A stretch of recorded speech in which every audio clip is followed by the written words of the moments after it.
Alice, protect the burger tent. Now, I understand you might be skeptical right off rip seeing the title to this video. For the last 2 weeks since XDefiant has come out, I'm sure just like myself, you've seen nothing but video after video asking, XDefiant tried to take on Call of Duty and got destroyed. Which just isn't how these things work. Truly, in my honest opinion, no single game is going to be a COD killer. In fact, I'd go so far as to say that Call of Duty can only kill itself by this point. And we see this right away by COD's recent past, going all the way back to at least 2016. Infinite Warfare is pretty much universally hated by the community, so they followed it up with a new World War II shooter and another Black Ops. The Modern Warfare reboot and Cold War are loved, and then Vanguard comes out of nowhere and people proclaim the downfall of COD. Then a year later, MW2 drops and everyone forgets about it. Then finally, MW3 drops as one of the weakest entries in the series with a horrible UI, a story that is so bland and contrived that it makes the original look Shakespearean in comparison, so lazy to the point that it's reusing Warzone maps and assets in the campaign, and then we get a teaser for Black Ops 6. Everybody instantly forgets about the ball of flaming dog shit from before, and the hype train turns right back on, no matter the competition. Between Apex, Fortnite, Siege, Battlefield, Destiny, and Titanfall, all gigantic games in their own right, none of these hold a candle to the overwhelming powerhouse that is COD in the gaming space. Even Titanfall 2, heralded as first-person shooting perfected, had minimal effect on COD. Of course there were a lot of issues with the publishing and marketing of the game, but even in hindsight, Titanfall 2 is to shooters what The Witcher 3 is to RPGs. That even people who haven't played the game recognize how universally beloved the title is. But Titanfall 3 is nowhere to be seen, and COD is still pumping out yearly trash heaps for people to throw their money at. All this to say that there is no such thing as a COD killer. If Call of Duty is ever going to die, it'll have to do that on its own. Or maybe the next time a properly fantastic COD game gets made, now that they're owned by Xbox, they will just decide to shut them down for no good reason. Hi-Fi Rush. Rest in pepperonis. Kind of fast, fluid gameplay that Titanfall has, this ability to go vertical, and now you can jump and wall run and slide and grapple hook up and around, and it fits the flow so well.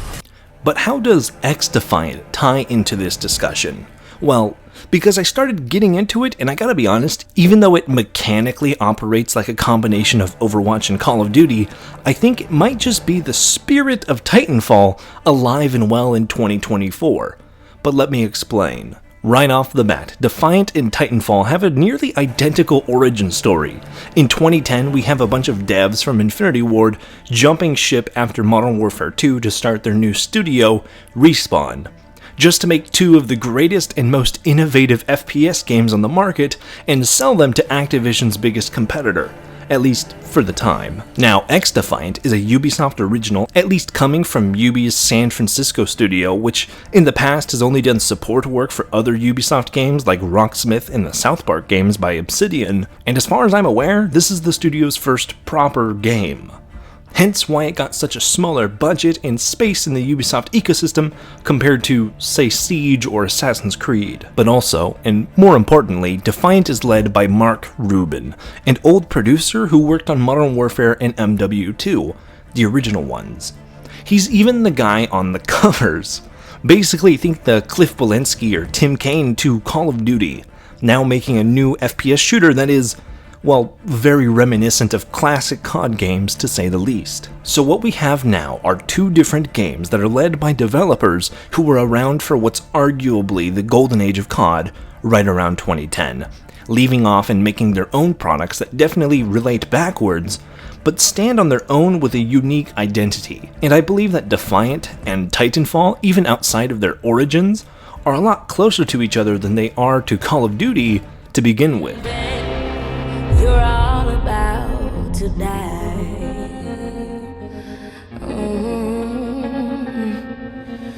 Now on the face, COD and Titanfall and now XDefiant all look similar. The gunplay is much the same with multiple loadouts and classes of weapons. Shotguns, rifles, LMGs and SMGs, the regular pistol, the deagle, and the revolver. The AK-47, even if it's one that Jonathan Ferguson, keeper of firearms and artillery at the Royal Armouries Museum, would be tossed about. It's over the line into cursed territory, but yeah, it could be a lot worse. I don't know why the standard AK in Defiant is missing the top cover, but it looks unique, I guess. But the way these games play out is a much different scenario. Each have game modes, side abilities, and gear that separate them from one another. Call of Duty is very simple and hasn't really changed in 2 decades. Team Deathmatch, Free-for-All, Search and Destroy, Infected. Each mode is built around skill and reflex. Whichever team has the better use of abilities, skills, weapons, and ordnance get more kills or hold more objectives, leading to a victory. Titanfall is mainly focused on the Titans, featuring maps that are kind of like 2 separate games laid over top of one another.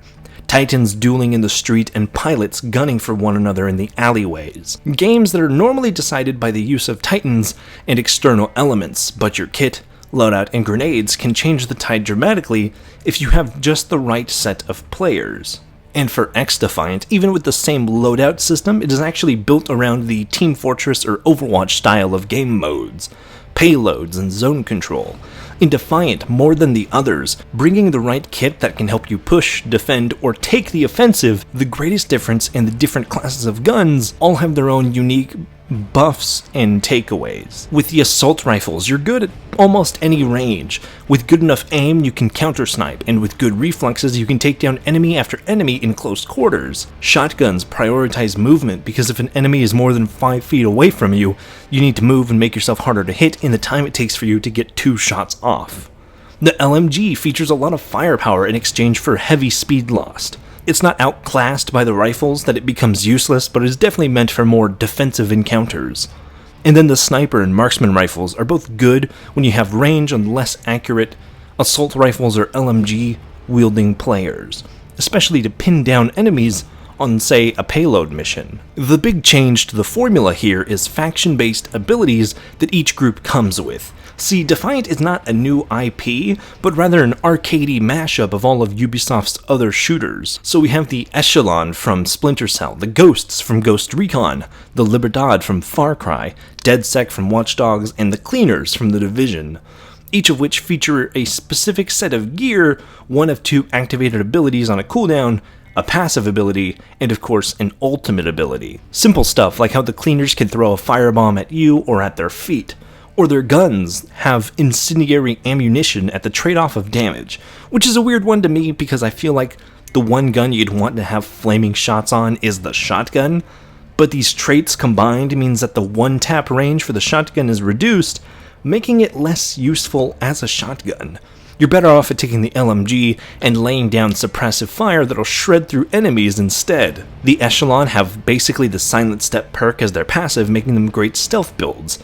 Match that with a kit that's based around pinging enemies and using active camo, lending itself to the perfect hunter builds in a mode like Domination. The Libertad features a set of healing abilities, a canister like Soldier 76 that heals a lot, a passive that just slowly brings up nearby allies, and a grenade for more focused efforts, meaning a team with a good use of med items can hold out on objectives or push for longer. The Ghosts have deployable shields that are countered by Thatcher grenades, but if used correctly, do a great job of making you and your team hard to push against. In essence, XDefiant already does something that COD and even Titanfall don't. It requires team comp. See, in COD, it doesn't really matter who is running what. If you take a sniper, shotgun, LMG, or even a chainsword, shut up, I know I'm a Warhammer shill and I couldn't resist this thing, even in a Call of Duty game. My sons, my angels of death, you were born to inherit the stars, and to spend $75 on skins for Call of Duty. But as long as you're getting kills with it, your team does well. But there's not a lot the game does to intrinsically get you to work as a team, outside of specialized modes like zombies. In XDefiant, a team that has specialized healers, defensive shield makers, offensive pyromaniacs, and a good stealth bomber can dominate over another team that is disorganized, making it more akin to hero shooters like Overwatch. Or you just take a full team of pyros and burn everything in the way, which is also viable. But basically what this does is it instantly gives Defiant an identity outside of being a COD clone, in the way that Battlefield was never a COD lookalike because it had a different method by which you interacted with the game. Large-scale battles between dozens of players did a lot to separate the game from the skirmishes on Rust. And Titanfall did this too.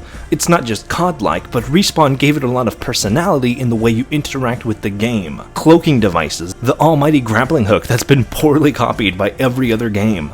Titans, most of all, in the expertly designed parkour system that leads to just insane feats only possible in the Titanfall sandbox, something that's missing in the Battle Royale sequel. When I say that XDefiant is a spiritual successor to Titanfall, I don't mean it in gameplay. Although between unique abilities that clash with weapons that are all viable depending on how you use them, a diverse combination of perks and grenades with just the right gun elevates it from a COD clone to something with a lot more nuance and character in it. Yes, it has a payload or zone control game balance like Overwatch or Team Fortress, but it's not restricted by heroes. You can blend the abilities with any type of loadout for more player expression through gameplay.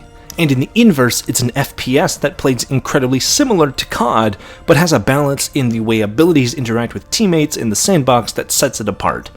It's not a carbon copy, but something new to bite a chunk off of. Perceptive, resourceful, and relentless. In 2014 and 2016, Respawn gave us a new style of shooter in a market dominated by Battlefield and COD, and all of the other redundant clones.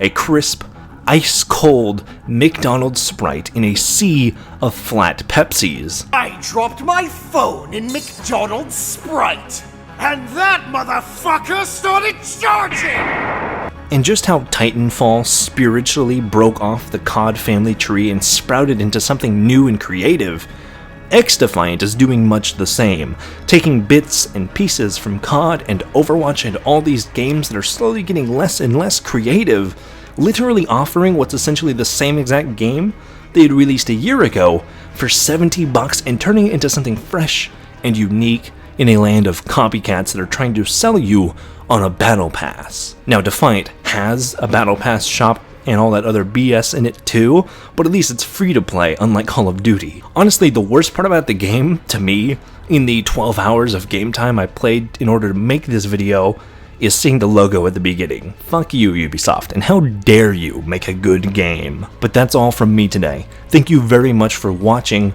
If you like this and you want even more, there's a whole catalog of videos exclusive to members and the Patreon, including videos that come early and without ads, and a mini podcast all about breaking down and going over the biggest questions I get from viewers. But otherwise, let me know what you thought of XDefiant down below. Have you played it yet? And what do you think of it if you have? Remember to stay cool, have fun, and be awesome. Buster out.